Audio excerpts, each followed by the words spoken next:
Howdy, friend. Sam Houston here, hoping you're living in high cotton. And if you're lucky enough to be in Texas, I know you're most of the way there.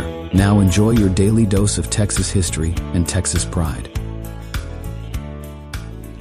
Howdy, friend. Welcome back to the Feed Bandit podcast and your Texas History Roundup for April 20th. In 1836, in the early morning, the Texan army reached Lynchburg, where they captured a boat with supplies for General Antonio Lopez de Santa Anna. A short time later, scouts returning from near Morgan's Point confirmed Santa Anna's position. The Texans had beaten Santa Anna to Lynch's Ferry by only 3 hours. General Sam Houston positioned his men in a stand of timber with their backs to Buffalo Bayou and Lynch's Ferry on the left. Mexican troops soon appeared, and the opposing forces exchanged cannon fire. Colonel Sidney Sherman, against Houston's orders, led an ill-fated cavalry charge to capture the Mexicans' 12-pounder. The Mirabeau B. Lamar became a hero for rescuing a wounded Texan under fire. On the spot, Houston promoted Lamar to colonel and put him in charge of the cavalry. At day's end, the two camps were about 1,200 yards apart, with the Mexican army to the southeast, with an impassable marsh at their rear. Some of Santa Anna's officers disagreed with their position, but either would or could not sway him. General Manuel Fernandez Castrillon later wrote, "I could not help it. Nothing avails here against the caprice, arbitrary will, and ignorance of the man." Houston remarked to President David G. Burnett, quote, "There would be no difficulty in securing the rights of the people and the liberties of Texas if men would march to their duty and not fly like recreants from danger." Well, stay tuned for tomorrow for the big honcho.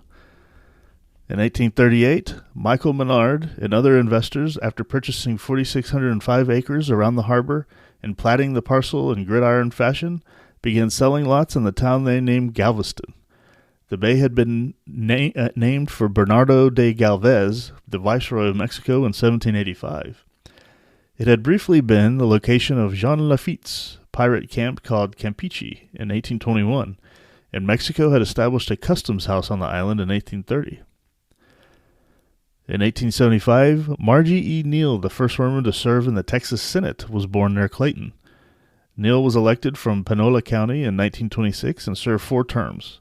She was particularly active on education issues and introduced the bill establishing the State Board of Education. Well, I don't know if that's such a great thing. The state should not be involved in education at any level. So you see where that gets us. Neal died in Carthage in 1971. In 1892, the first annual meeting of the Daughters of the Republic of Texas was held in Lampasas. The co-founders were Betty E. Ballinger and her cousin Hallie Ballinger Bryan Perry. In 1893, 1 year later, the Sons of the Republic of Texas was formally organized in Houston by descendants of veterans of the Texas Revolution, with William A. Craddock as president. Its goals included perpetuating the memory and spirit of those who founded Texas, encouraging research and publication of historical records of the time, preserving historic documents and artifacts, and making historical sites. In 2007, the society had more than 4,000 members with 58 chapters in Texas and 1 in New Mexico. It is headquartered in Bay City. All right, my friend, that was your Texas History Roundup for April 20th. Man, stay tuned for tomorrow. We celebrate an amazing day in Texas history. All right, well, we will talk to you then. You take care. Well, there you have it. If you like our podcast, check us out at feedbandit.com. There you'll find awesome Texas First outdoors gear and apparel.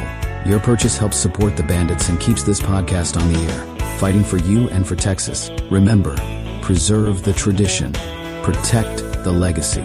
Until next time.